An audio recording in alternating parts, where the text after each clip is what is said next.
It has weakened the central role of the state itself, which means that inter-imperial rivalry will be a thing of the past, and that the major rivalry will be between the multitudes in the South and a unified northern capitalism.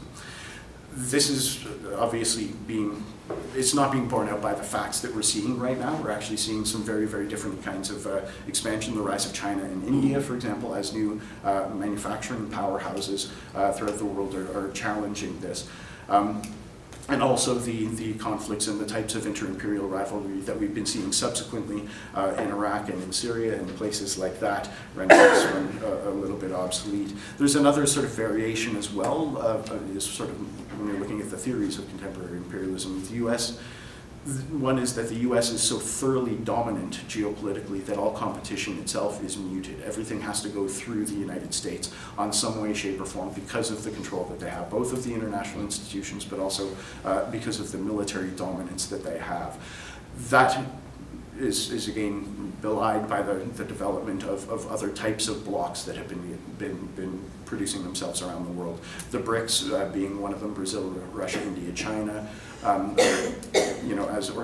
as countries that have, by the size of their growth, have been able to actually exert some influence on the world around them. Not necessarily in a progressive way, but they have done so for their own interests. This is a sort of a dangerous way of looking at this because it also brings people to the conclusion that any state power that exists in opposition to American domination ends up being by itself inherently a progressive force.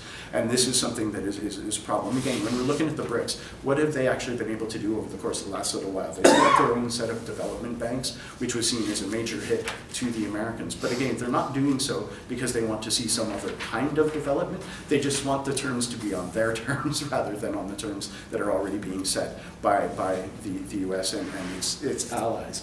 And the US is deeply concerned about its own allies and how they're relating to such a thing.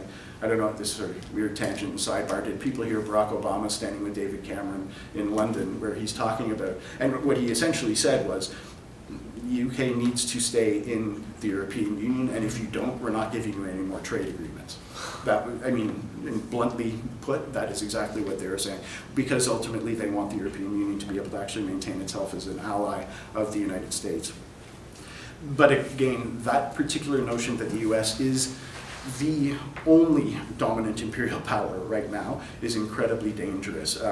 We see this in particular in relation to the situation, I mean, we see it all the time now in relation to the situation in Syria, where there is a sort of a train of thought that a lot of people have that ultimately the Russian incursions on behalf of the Syrian state represents a progressive force against American imperialism, which then in turn turns people into cheerleaders for both Bashar al-Assad and for Vladimir Putin. I get this stuff from people on Facebook all the time, and it's absolutely astounding how much they all have decided that Putin is the great liberator throughout the world. It's bizarre, but it is the logical outcome of an assumption that the US is the only imperial power. You can understand where it comes from on some level because of the sheer scale of American imperial sort of interventions around the world. The US actually has active military capacity in 153 countries throughout the world, right? So the scale itself suggests obviously that, well, and it is the biggest and most dominant obviously of the major capitalist states, but the notion that others around them somehow have progressive forces is something that's obviously not true. And then of course the theory of imperialism, as it's outlined in this book, is looking much more at the question of the inter-imperial rivalry that actually exists in the world today. And if we want to look at sort of the contours of where imperialism is right now, we can see where those rivalries are actually taking place. I'm going to go back to the US and China, and the reason why I'm doing this, I'm doing my own pivot to Asia under these circumstances, is because this is what the US has been thinking about for quite some time. The fact that they are so desperately concerned about the Chinese being able to develop these tiny little islands, which are disputed islands in the South China Sea, is something that's, I mean, it's showing that the US is absolutely terrified of what will happen in the event that they do not have control of the shipping lanes in particular throughout that area. And it's also part of the reason behind the Trans-Pacific Partnership. People have heard a lot about the Trans-Pacific Partnership. the thing that's, of course, most striking when you look at it is you've got all of the, a series of countries in the Americas on one side, on the side of the Pacific, a series of countries on the other side, on the Asian side, and not China. China is not actually part of the Trans-Pacific Partnership. And when you, again, Obama talking about this, saying the reason why we want to do this is because we want to write the rules of international trade and we don't want China to write them. He said it that explicitly when he was talking about this. So again, the US is continuing to push on this. The reason why they're concerned right now is because they've been in a relatively steady decline. The US has been declining essentially since the end of the Second World War, and this decline has been actually accelerating over the course of the last couple of decades. There's a few specific things that I would sort of highlight as far as the relative decline is concerned. One of which comes from the situation in Iraq. At the end of the Cold War, there was a debate in the American ruling class about what to do with that particular historical moment and what they should actually be doing. Ooh, okay. All right, in that particular historical moment when the US was the dominant power throughout the world, there was a school of thought around the Project for a New American Century saying that what they needed to do was they needed to be able to move quickly to consolidate power wherever possible, and there was a series of places that they wanted to do so, one of which it was Iraq.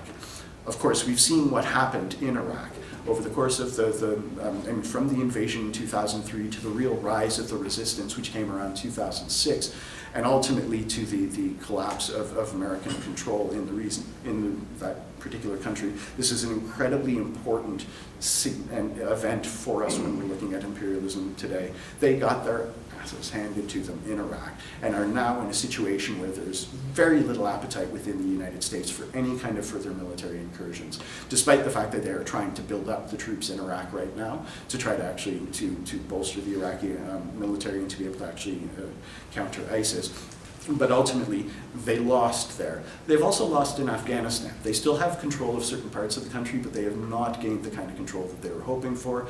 And there's, again, the rise of the different blocs that are coming around as a result of that. A number of years ago, of course, they would talk a lot about, the Americans would talk a lot about what they were concerned about was Iran, Pakistan, China nexus and the transportation of oil and goods back and forth between these various different countries. And these rivals have been developing in a number of different ways. So what is the US trying to do? They're trying to split this wherever possible. They're trying to divide this up, but they're doing so in a situation where they don't have quite the checkbook they used to be able to actually buy this off, and they certainly don't have the military capacity to be able to take on countries like this. I mean, when you look at the fact that there's significant sections of the American ruling class desperate for a war with Iran, and they have lost, because ultimately it's even within the Pentagon, the sort of consensus is that we just got our asses kicked in Iraq.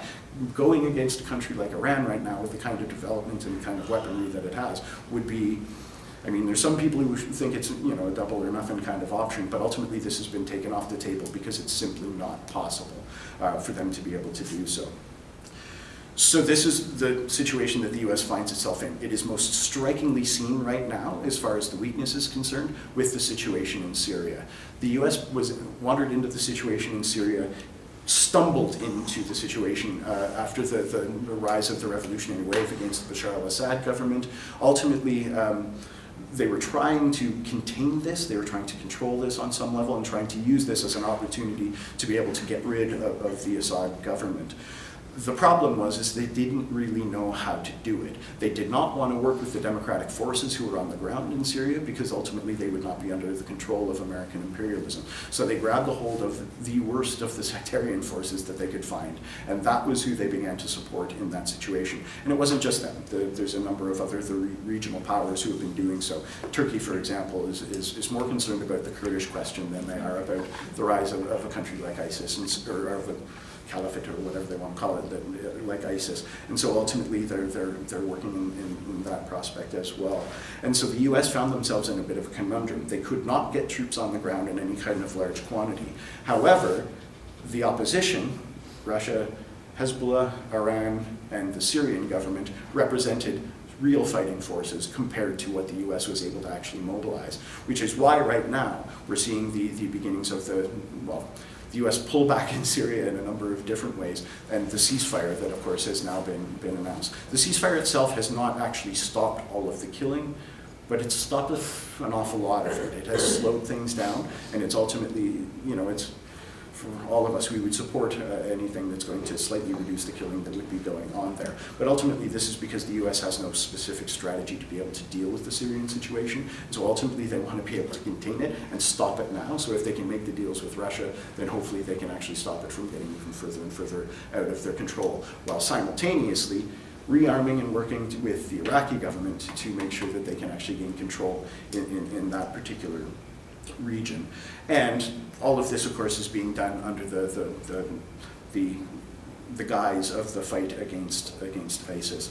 Ultimately, the fight against ISIS is incredibly futile, and it's not specifically because of the strength of ISIS, but it's because of the underlying conditions that were created by the American invasion of Iraq that mean that unless those conditions are removed, it's not going to be possible for them to be able to actually gain any kind of other advantage.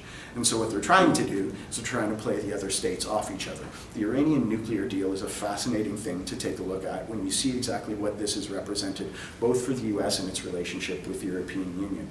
After the nuclear deal was signed, it was a very, very short period of time that Iranian government officials and business leaders were taking tours of Europe and spending tens of billions of euros on various different contracts to be able to buy everything from jets to they opened up new car manufacturing with Fiat and a whole series of other countries. This is a dramatic shift that has happened over the course of even like just a couple of years, and ultimately it's about the US trying to be able to find a way to move in and manipulate the process that exists right there. This is not going to change, and the war that we are seeing here that is in fact endless war is not going to change with any kind of simple change in leaderships in any of the Western countries. We still end up having this discussion. When Obama was elected, for example, a lot of people wanted Obama in there to be able to actually be the anti-George Bush, to be able to pull the troops out of Iraq, which is what he had promised in the first place. But what he has done, of course, in power ultimately is to still maintain and strengthen the imperial pecking order and the US's position within it wherever possible. So drone strikes have increased dramatically despite the fact that troops have been pulled out. The Iraq buildup is not an invasion quite like we saw in 2003. It's now piecemeal little bits and pieces of special forces that are going in, to the point where there are now thousands of American troops back in Iraq supporting the administration there. And we're seeing many of the same questions come up as far as the state is concerned and as it relates to this. Since the election of Trudeau, I know we all breathe a sigh of relief because we got rid of that Harper government, which was absolutely atrocious. But at the same time, we're already seeing fairly quickly that the Liberals themselves are not, in fact, some sort of peace-loving party. In fact, their history is such that they've... Okay. I apparently have 1 minute left. The history of the Liberals is such that they have actually been engaged in all of the, as many wars as they possibly can. When you look at the situation, for example, 2003 Iraq, the Canadian government did absolutely everything in its power to try to go to war in Iraq. They had said they would be members of the Coalition of the Willing. They had, then tried to put forward a compromise with the United Nations, which would have allowed for the UN sanctioning, which then the US, or Canada would have been able to go in. And I mean, the lineup goes on and on. Thousands of troops, 6,000 troops ultimately sent to Afghanistan by the Liberal government, not by the Conservative government. All the Conservatives ended up perpetuating this. The Saudi arms deal shows exactly how shallow the Liberal commitment is right now to supporting peace in the region. And something, of course, that came up in the previous session there is the fact that Canada has now sent warships to the Mediterranean as part of the convoys that are actually trying to stop quote-unquote people smuggling that is happening from Turkey into Greece. These are not the actions of a government that is actually trying to stray away from support for their own imperial ambitions. Canada's ambitions are very different than they are with the United States, but they are still in lockstep when it comes to supporting everything from dictatorships who will ensure that resource extraction, mining industries, that type of thing, maintain their profitability.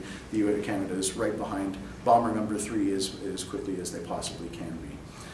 So this is something that we're seeing again. We're looking at this as a central feature. Essentially, this war is a central feature, an ongoing war is a central feature of capitalism. The competition between states, in much the same way as the competition between various different corporations within the state, is something that is not optional for those countries and not optional for the states themselves and for capital itself. And so what do we do here? What is the thing that will actually stop war? And that's where we get into the discussion of well, kind of where we started, which is it was the development class society which actually started to develop, or started to push for the large scale and organized warfare, and it is ultimately going to be the activity of the working class themselves as in their quest for emancipation that is going to be able to stop this. Well, I was watching a documentary recently, it's a thing called World War II, or World War I Apocalypse something.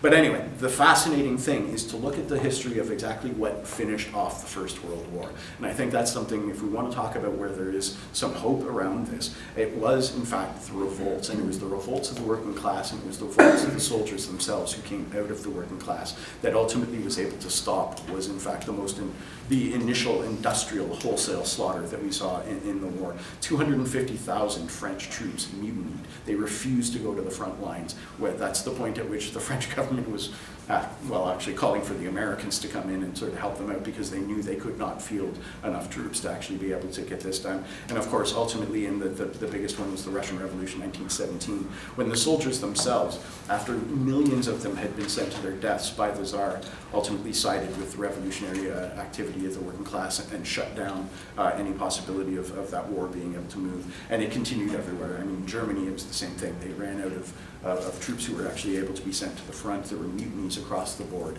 Ultimately, that was the mobilization that was able to stop the worst of the industrial wholesale slaughter, and it's the same thing that we need to be pushing for today. That seems something a little bit abstract and a little bit distant for us right now, but there are ways for us to be able to actually approach this strategically, to be able to actually push back on it. Building our own rank and file movements, building the movements of the working class are incredibly important. If we want to get specific about some of the things that we could be doing around anti-war activity in this country, I actually think the Saudi arms deal is the key right now. It's the weakest point for the Liberals.